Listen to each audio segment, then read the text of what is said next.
Friends, welcome to Kavitha சமையலறை. இன்னைக்கு நம்ம பார்க்க போகிற ஸ்பெஷல் ரெசிபி நல்ல சுவையான பூண்டு குழம்பு, பூண்டு தொக்குன்னு சொல்லலாங்க. சட்டுன்னு செஞ்சிடலாம்.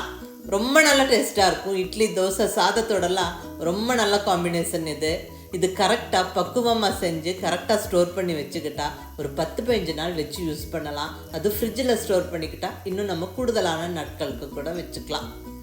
ஒரு அருமையான தொக்குங்க இது.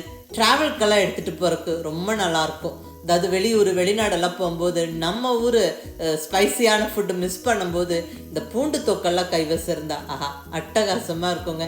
நல்ல சுட சுட சாதத்தில் இந்த பூண்டு தொக்கு போட்டு பிசைஞ்சு சாப்பிட்டா இன்னும் கூட கொஞ்சம் அதிகமாக சாப்பிட்லான்னு தோணும். அந்த அளவுக்கு ரொம்ப சுவையாக இருக்கும். இது டக்குன்னு ஈஸியாக செய்யக்கூடிய ஒரு ரெசிபி தாங்க. பூண்டு உரிச்சு ரெடியாக இருந்தால் டக்குன்னு குயிக்காக பண்ணிடலாங்க. இப்போ ரெசிபி எப்படின்னு பார்க்கலாங்க. இங்கே 1 கப் அளவுக்கு உரிச்ச பூண்டு எடுத்து வச்சுருக்குறேங்க. இது கிட்டத்தட்ட ஒரு 150 கிராம் இருக்கும். நான் இங்கே எடுத்துருக்கிறது சின்ன சைஸ் பூண்டு. ஸோ பூண்டோட சைஸ் சின்னதாக இருக்கிறங்காட்டிக்கு நான் அப்படியே முழுசாக சேர்க்க போகிறேன். நீங்கள் பெரிய சைஸ் பூண்டுன்னா அது கொஞ்சம் கட் பண்ணி சேர்த்துக்கோங்க. இங்கே பூண்டு ரெடியாக இருக்குங்க. மற்ற தேவையான பொருட்கள் என்னென்னு நம்ம தாளிச்சுட்டே பார்த்துடலாம். ஸ்டவ்வில் நல்ல ஒரு அடிகனமான கடாய் வச்சு அதில் 4 டேபிள் ஸ்பூன் அளவுக்கு நல்லெண்ணெய் சேர்த்துருக்கிறேன். புளிக்குழம்பு தொக்கெல்லாம் தாளிக்கும் போது கண்டிப்பாக நம்ம நல்லெண்ணெய் தான் சேர்த்துக்கணும். அப்போ தான் டேஸ்ட்டும் நல்லாயிருக்கும். கொஞ்ச நாள் நம்ம வச்சு கூட யூஸ் பண்ணலாம். ஏன்னா நல்லெண்ணெய் ஒரு நேச்சுரல் ப்ரிசர்வேட்டிவ், ரொம்ப நல்லது. எண்ணெய் சூடானதுக்கப்புறம் இதில் 1 டீஸ்பூன் அளவுக்கு கடுகு உளுந்தம்பருப்பு போட்டு நல்லா பொரிய விட்டுறலாம். கூடவே ஒரு 1/2 டீஸ்பூன் அளவுக்கு வெந்தயம் சேர்த்துக்கணும். இந்த வெந்தயம் மஸ்ட்டு, கண்டிப்பாக சேர்க்கணும். அப்போ தான் டேஸ்ட்டும் நல்லாயிருக்கும், நல்லதும் கூட. அடுத்ததாக நல்ல ஒரு 2 கொத்து ஃப்ரெஷ்ஷான கருவேப்பிலையை உருவி போட்டு இதெல்லாம் நல்லா பொரிய விட்டுறலாம். இப்போ நம்ம உரிச்சு ரெடியாக வச்சுருக்கிற அந்த பூண்டு சேர்த்துருவோங்க. 150 கிராம் அளவுக்கு பூண்டு சேர்த்துக்கிறேன். பூண்டு இந்த எண்ணெயில் நல்லா வறுபட்டு வெந்து வரணும். அதுதான் இந்த பூண்டு தொக்குக்கு நல்ல டேஸ்ட் கொடுக்கும். ஸோ இந்த எண்ணெயிலேயே நல்லா இந்த பூண்டு நல்லா வதங்கி வரட்டுங்க. ஸோ நல்லா கொஞ்சம் பொறுமையாக வதக்கி விடுவோம்.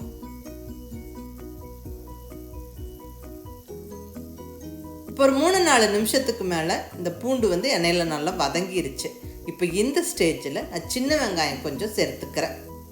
நல்ல ஒரு 10 to 12 சின்ன வெங்காயத்தை சின்ன சின்ன பீசஸாக கட் பண்ணி சேர்த்தாச்சு. இந்த சின்ன வெங்காயமும் இப்போ பூண்டோடு சேர்ந்து நல்லா வதங்கி வரட்டும். ஸ்டவ்வை மீடியம் ஃப்ளேமில் வச்சுக்கிட்டு நல்லா பொறுமையாக வதக்கி விடுங்க.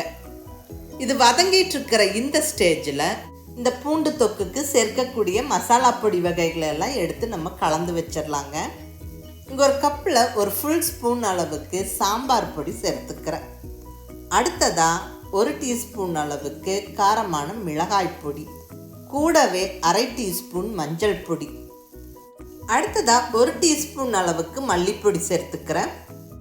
இது கூட ஒரு 1/2 டீஸ்பூன் அளவுக்கு சீரகப்பொடி மிஸ் பண்ணாமல் சேர்த்துக்கணும். நல்ல டேஸ்ட்டு கொடுக்கும். இப்போ இந்த பொடி வகைகளில் கொஞ்சமாக தண்ணி விட்டு நல்ல பேஸ்ட் மாதிரி கலந்துப்போம். ஈவனாக நல்லா கலந்து விட்டுறணும். நான் இன்னும் கூட கொஞ்சம் தண்ணி சேர்த்து நல்லா கலந்து விட்டுக்கிறேன். பாருங்கள், இந்த அளவுக்கு கலந்துக்கணும்.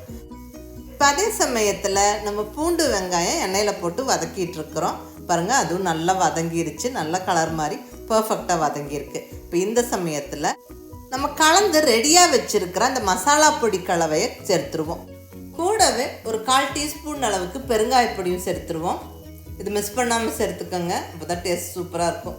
ஏன் நம்ம பொடி வகைகளெல்லாம் டைரெக்டாக எண்ணெயில் சேர்க்காம கொஞ்சம் தண்ணி விட்டு கலந்து சேர்க்குறோம் அப்படின்னா, ஒவ்வொரு பொடியாக நம்ம எண்ணெயில் சேர்க்கும் போது ஒரு சில சமயம் அந்த பொடி வகைகள் கரிஞ்சு டேஸ்ட் மாறுபட வாய்ப்பு இருக்குது. பட் நம்ம இப்படி கலந்துட்டு சேர்க்கும் போது தொக்கோட கலரும் நல்லாயிருக்கும், டேஸ்ட்டும் நல்லாயிருக்கும். 2 நிமிஷம் நல்லா இந்த மசாலா கலவை சேர்த்து கொதிக்க விட்டுருவோங்க. தண்ணி வற்றி எண்ணெய் பிரிஞ்சு வரணும், அந்த பச்சை வாசனை போகணும். அது வரைக்கும் நல்லா கொதிக்க விட்டுட்டு இப்போ நம்ம புளி தண்ணி சேர்த்துக்கலாம்.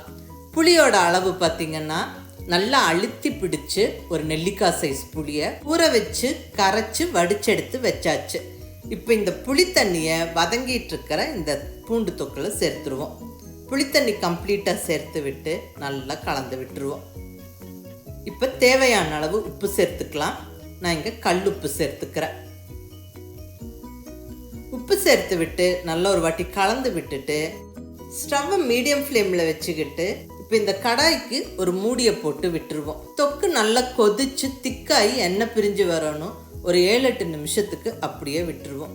இப்போ ஒரு 8 நிமிஷம் கழித்து ஓப்பன் பண்ணுறேங்க. நல்ல கமகமன்னு வாசனையாக இருக்குது, நல்லா திக்காயிருச்சு, நல்ல எண்ணெய் பிரிஞ்சு இருக்குது. இப்போ இந்த ஸ்டேஜில் கொஞ்சமாக பொடிச்ச வெல்லம், ஒரு ஸ்பூன் அளவுக்கு வெல்லம் சேர்த்துக்கிறேன். இது கண்டிப்பாக சேர்த்துக்கோங்க, டேஸ்ட் ரொம்ப ரொம்ப நல்லாயிருக்கும். அதாவது அந்த உப்பு காரம் புளிப்பெல்லாம் பேலன்ஸ் ஆகி டேஸ்ட் ரொம்ப தூக்கலாக இருக்குங்க.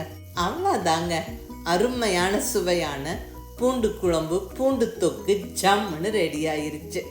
இது நல்லா எண்ணெய் தெளிஞ்சு பாருங்கள், அப்படியே பார்க்கவே ரொம்ப அழகாக இருக்குது, ரொம்ப ரொம்ப டேஸ்ட்டாக இருக்குங்க. இந்த தொக்கு நம்ம பக்குவமாக செஞ்சு ஸ்டோர் பண்ணி வச்சுக்கிட்டா ஒரு 10-15 நாள் வெளியவே வச்சு யூஸ் பண்ணலாம். ஃப்ரிட்ஜில் வச்சுக்கிட்டா இன்னும் நல்ல கூடுதலான நாட்களுக்கு வரும். மிஸ் பண்ணாமல் ட்ரை பண்ணி பாருங்கள். இந்த தொக்கெல்லாம் நம்ம கைவசம் இருந்தால் சமைக்கவே நேரம் இல்லாத சமயம் டக்குன்னு இந்த தொக்கு போட்டு நம்ம சாதம் வச்சு பிசைஞ்சு சாப்பிட்றலாம். பர்டிகுலர்லி ட்ராவல்கெல்லாம் எடுத்துகிட்டு போகிறதுக்கு ரொம்ப ரொம்ப நல்லாயிருக்குங்க. ரொம்ப ரொம்ப ஒரு சிம்பிளான ரெசிபி தாங்க, நம்ம குயிக்காகவும் செஞ்சிடலாம். ஸோ மிஸ் பண்ணாமல் செஞ்சு பார்த்துட்டு எப்படி இருந்ததுன்னு உங்கள் ஃபீட்பேக் சொல்லுங்கள். பிடிச்சிருந்தா லைக் பண்ணி, ஷேர் பண்ணி, கமெண்ட் பண்ணுங்கள். கவிதா சமையலறை சப்ஸ்கிரைப் பண்ணி என்னுடைய மற்ற ரெசிபிஸும் வீடியோஸும் பாருங்கள். தேங்க்யூ.